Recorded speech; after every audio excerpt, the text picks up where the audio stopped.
You grew up with these sodas. Then one by one, they vanished. Not phased out, erased, no headlines, no answers. What could make top-selling drinks disappear overnight? And why were some pulled before most people even saw them? Let's start with the one that looked more like antifreeze than anything edible.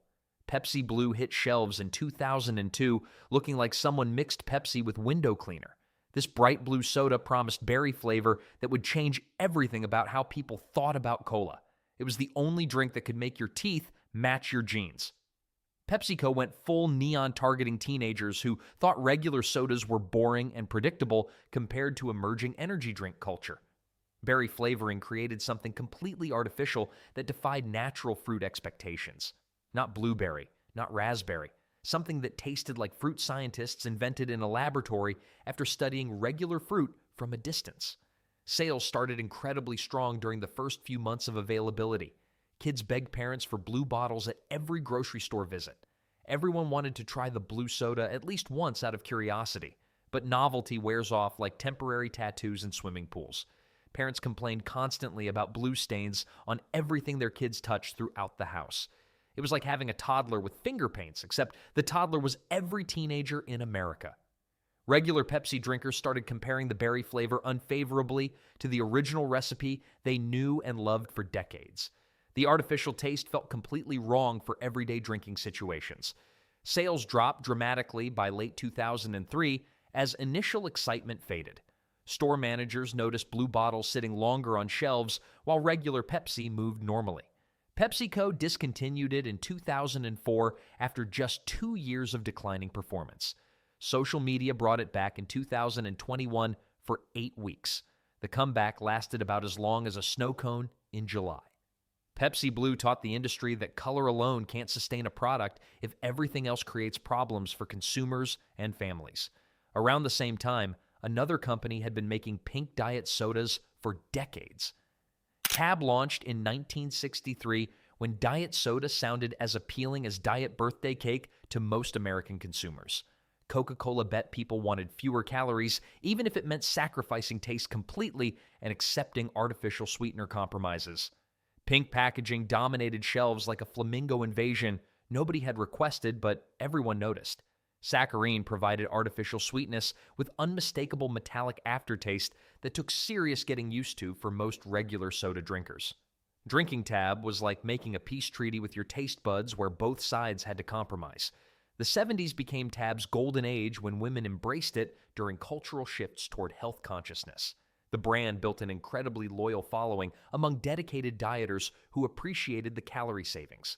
Tab drinkers formed the most loyal fan base in the soda industry, defending their choice like people defend soap opera characters. They knew it didn't taste like regular Coke, but the trade-off felt worth it. Then, 1982 arrived with Diet Coke launching nationwide. Better sweeteners, improved taste, massive budgets that completely overshadowed Tab's limited resources and marketing capabilities.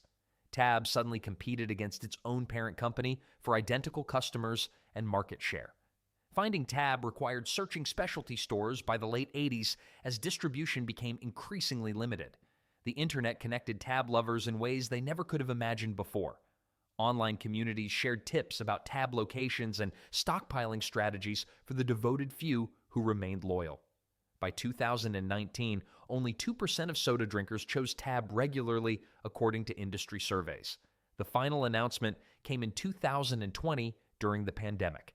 Tab lasted 57 years, pioneering the diet category, but getting replaced by its own more successful successor. Another Coca-Cola experiment took a very different approach. OK Soda appeared in 1993 with all the excitement of someone reading the phone book out loud during primetime television. This wasn't Coca-Cola trying to be the best. It was deliberately trying to be mediocre and revolutionary through anti-marketing. It was like a restaurant advertising that their food was pretty much edible most of the time. Coca-Cola studied Generation X and discovered young people were tired of overly positive advertising messages that felt fake and manipulative. Advertisements were deliberately weird and confusing in ways that seemed completely intentional. Surreal artwork and people drinking with blank expressions on their faces while standing in random locations. Test markets included Minneapolis and Portland, where being different was considered cool and alternative culture thrived among college students. $15 million went into promoting OK Soda through various media channels. The whole campaign felt like performance art disguised as a beverage launch. College students appreciated the irony more than other demographics, but appreciation doesn't translate to regular purchases or brand loyalty. Sales never reached levels needed for national expansion beyond the carefully selected test markets. People bought it once as a novelty item to experience. Everyone else avoided it completely or found it confusing. By 1995, Coca-Cola quietly discontinued OK Soda after 2 years of disappointing results across all test markets. Most people want refreshment, familiarity, or excitement from soda, not intellectual puzzles that require explanation and cultural analysis to understand the marketing concept. OK Soda failed because it tried solving a problem that didn't exist. Years later, Coca-Cola would try the opposite approach. Coca-Cola Black launched in 2006, looking like it belonged in an expensive coffee shop rather than a gas station. This coffee-cola hybrid targeted sophisticated adults who had outgrown regular soda and wanted something more complex. Real coffee extract went into every bottle, not artificial flavoring or chemical approximations of coffee taste. It was Coca-Cola's attempt to create a beverage for people who used words like notes and finish when describing drinks. Early taste tests revealed the fundamental problem immediately and unmistakably for most consumers. Black was intensely bitter from the coffee-cola combination that challenged even adventurous drinkers. Marketing featured stylish people in art galleries and trendy restaurants. Most people who wanted caffeine already drank coffee regularly throughout their daily routines. Most people who wanted cola already drank Coca-Cola for refreshment. Coffee drinkers found it too sweet despite the bitter undertones that dominated the flavor profile. Cola drinkers found it too bitter despite the familiar base. Consumer confusion was major because people couldn't figure out when they were supposed to drink Black. Store managers complained it took valuable shelf space without moving fast enough to justify the real estate investment in premium refrigerated sections. The sophisticated adult market preferred actual coffee or actual cola.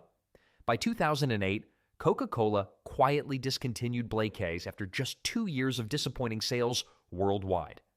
Black solved the specific problem of wanting coffee and cola simultaneously, but not enough people had that exact problem. Meanwhile, other companies were taking different approaches. D&L arrived in 2002 with the energy of a teenager discovering caffeine for the first time during finals week. This was 7-Up flipped upside down with enough caffeine to power small electronic devices and hyperactive teenagers. It was like 7-Up's hyperactive younger sibling who discovered energy drinks and made that everyone else's problem. The name was 7-Up spelled backwards with edgy lowercase letters to look more rebellious and appeal to younger demographics. The lime flavor was aggressive enough to wake sleeping taste buds from several counties away with intense citrus impact. Bright green packaging screamed for attention like a highlighter that learned to glow under fluorescent lighting. The upside-down theme showed people doing everyday activities unconventionally. Drinking while hanging upside down became the signature move nobody asked for, but everyone remembered from the strange advertisements. Early sales showed promise in college towns where students embraced it as a mixer for alcoholic beverages. The broader market remained skeptical about D&L's confusing identity crisis between traditional soda and energy drinks. The taste was polarizing like cilantro in beverage form.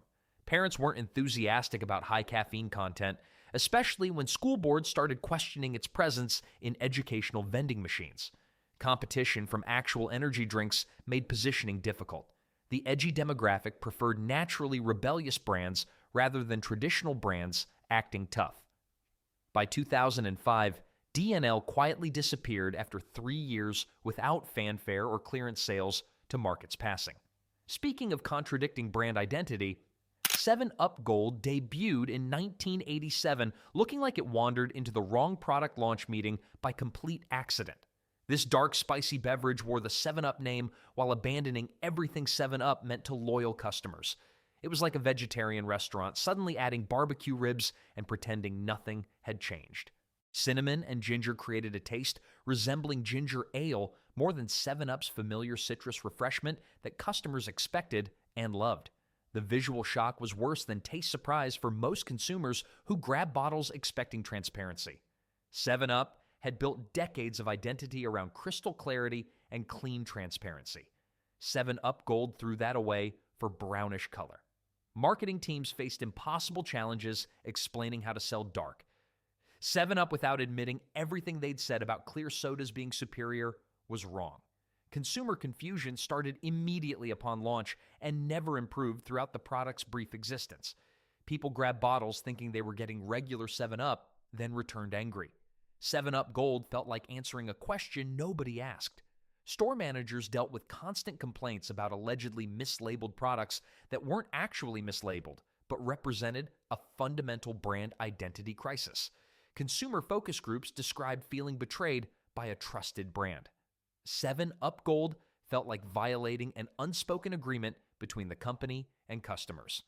By 1989, 7-Up quietly discontinued Gold after 2 years of poor performance and negative customer feedback. Another company faced different challenges. Slice launched in 1984 with the revolutionary concept that fruit sodas should taste like actual fruit instead of chemistry experiments. PepsiCo promised 10% real juice in every can, which sounded modest until you realized competitors had 0%. It was like someone finally decided orange soda should remind you of oranges instead of traffic cones. Orange Slice became the immediate standout, with orange soda sweetness plus actual orange juice creating something genuinely different and appealing. Marketing emphasized real juice content with ads showing fresh fruit processed into bottles right before viewers' eyes. The early 80s were perfect timing for health-conscious consumers who wanted better options without giving up enjoyment. Sales exploded during the first few years like a fruit stand discovering carbonation secrets. Grocery stores struggled to keep popular flavors stocked, while convenience stores featured Slice prominently near cash registers. Success attracted immediate competition from established brands who had been making artificial versions for decades. Minute Maid launched juice-enhanced sodas, while Sunkist improved formulations and substantially increased their marketing budgets. Minute Maid's aggressive expansion damaged Slice's market share because their established fruit juice reputation gave them instant credibility that Slice couldn't match. The late 90s brought challenges from completely new beverage categories that nobody had anticipated. Sports drinks and flavored waters captured demographics Slice originally targeted. PepsiCo faced classic dilemmas of investing heavily in declining brands or focusing resources on profitable products with better growth prospects. By the early 2000s, Slice vanished from most stores as rights were sold to smaller companies attempting regional revivals. But not all soda experiments failed because of competition. Crystal Pepsi launched in 1992, looking like someone drained all color from regular Pepsi and expected people to be excited about this transformation. This clear cola contained no caramel coloring or caffeine whatsoever, representing a complete departure from traditional cola expectations. It was like Pepsi had gone through an invisible makeover and forgot to tell anyone why that was supposed to be better. Heavy advertising suggested that clear meant clean, healthy, and modern in ways that regular brown cola somehow wasn't good enough anymore. Initial curiosity was massive throughout the target demographic. The taste was the fundamental problem that doomed the expensive experiment from the beginning. Crystal Pepsi tasted different from regular Pepsi, but not in ways people appreciated. It was sweeter and flatter than the original formula. Drinking Crystal Pepsi was like expecting a Coke and getting Sprite that had been sitting in the sun too long. Consumer confusion was immediate and widespread across all demographics and age groups. People expected clear sodas to taste like lemon-lime beverages, not modified cola that had been stripped of recognizable characteristics. Sales dropped dramatically after initial novelty wore off completely within months. People tried it once out of curiosity, but didn't return for repeat purchases. By 1993, Crystal Pepsi was quietly discontinued after just 1 year of disappointing performance. The clear experiment taught the industry that visual novelty alone cannot overcome fundamental taste problems. Crystal Pepsi occasionally returns for limited releases, banking on nostalgia rather than convincing anyone the product was actually good. While PepsiCo was learning about visual gimmicks, another company was discovering intense flavors. Surge exploded onto the scene in 1997, like a citrus bomb waiting years to detonate with maximum impact on teenage taste buds. This wasn't just lemon-lime soda. It was Coca-Cola's answer to Mountain Dew with extra caffeine and zero subtlety. It looked like liquid electricity that could power your Game Boy and attention span simultaneously. The bright green color screamed pure energy from every bottle and can on store shelves, making it impossible to ignore. High caffeine content separated Surge from regular citrus sodas designed for casual refreshment and family consumption. It was like drinking concentrated sunshine mixed with lightning and artificial flavoring designed to wake up sleeping teenagers. Television commercials featured teenagers doing incredibly energetic activities like skateboarding and snowboarding with extreme enthusiasm. The cult following was immediate and devoted. Surge drinkers weren't just customers, they were members of a caffeinated brotherhood. Sales peaked in the late 90s when energy culture was exploding throughout American youth demographics, seeking maximum stimulation. But energy drinks like Red Bull were offering even higher caffeine with specialized marketing campaigns. Competition from Mountain Dew intensified as Pepsi fought back with high caffeine campaigns designed to recapture market share from Coca-Cola's aggressive new citrus offering. By 2003, Coca-Cola quietly discontinued Surge after 6 years of declining sales and changing market preferences. Online campaigns to bring back Surge persisted for over a decade. In 2014, fan pressure convinced Coca-Cola to bring Surge back in limited quantities through online sales. But intensity wasn't always the answer. Josta launched in 1995 as one of the first energy sodas before anyone knew what energy sodas were supposed to be. This guarana-infused beverage tried capturing the energy drink market before energy drinks had been properly invented or defined. It was like showing up to a party nobody knew was happening yet, then wondering why the music wasn't loud enough. The citrus flavor was enhanced with guarana, a natural caffeine source most Americans had never heard of or understood the benefits of consuming. The bottle design looked like something from a chemistry set decorated by someone who really liked red. Initial sales were promising among college students and young professionals intrigued by energy claims that sounded scientific and beneficial. The guarana ingredient was both selling point and problem for mainstream acceptance. Josta was trying to create a market that didn't exist yet while competing against established beverages in markets that did exist. Red Bull entered the American market with massive budgets and clear energy drink branding that defined the entire category for years. Suddenly, Josta looked like confused soda rather than pioneering energy beverage. Competition from specialized energy drinks made Josta's positioning increasingly awkward. It was neither fish nor fowl, not quite traditional soda, not quite an energy drink. By 1999, Coca-Cola quietly discontinued Josta after 4 years of disappointing results and changing market conditions. While Coca-Cola was learning about timing, another company was fighting a different battle. Mr. Pibb arrived in 1972, wearing a fake mustache and hoping nobody would notice he was trying to be Dr. Pepper. This spicy, cherry-flavored soda was designed to compete directly with Dr. Pepper in markets where distribution advantages existed. It was like creating a cover band that only played one song and hoping people wouldn't notice the difference. Originally called Peppo before lawyers got involved and forced the name change to avoid trademark infringement issues. The spicy cherry flavor was similar enough to attract curious customers, but different enough to avoid trademark issues and legal complications. The mustachioed mascot looked like a Wild West character who discovered carbonation and made it his life's work.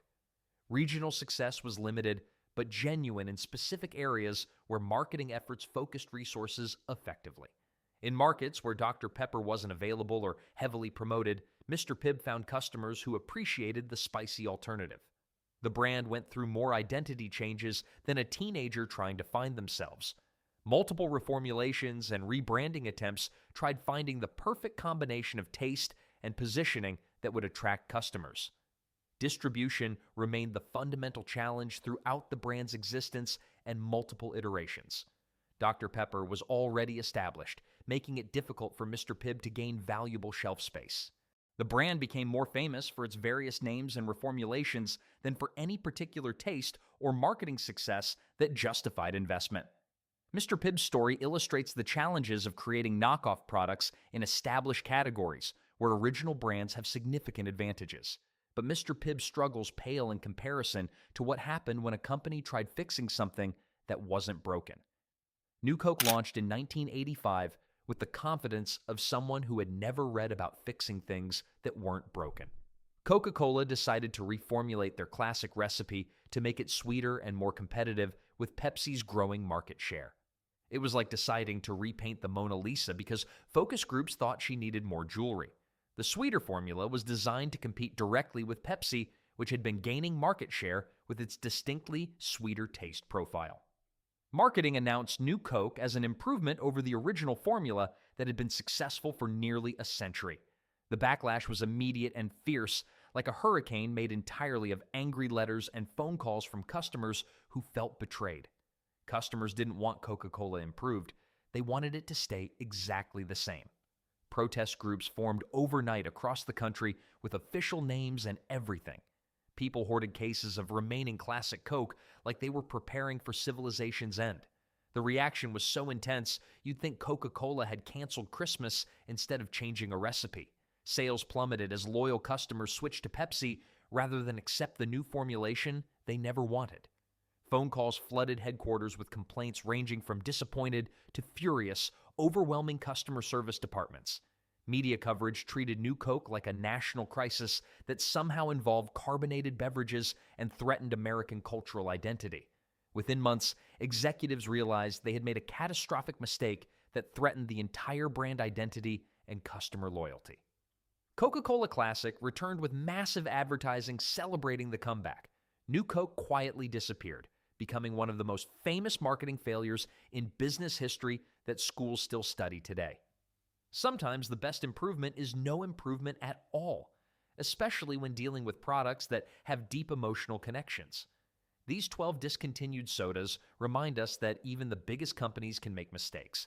Success isn't guaranteed, and sometimes the most confident decisions become the biggest failures in beverage history.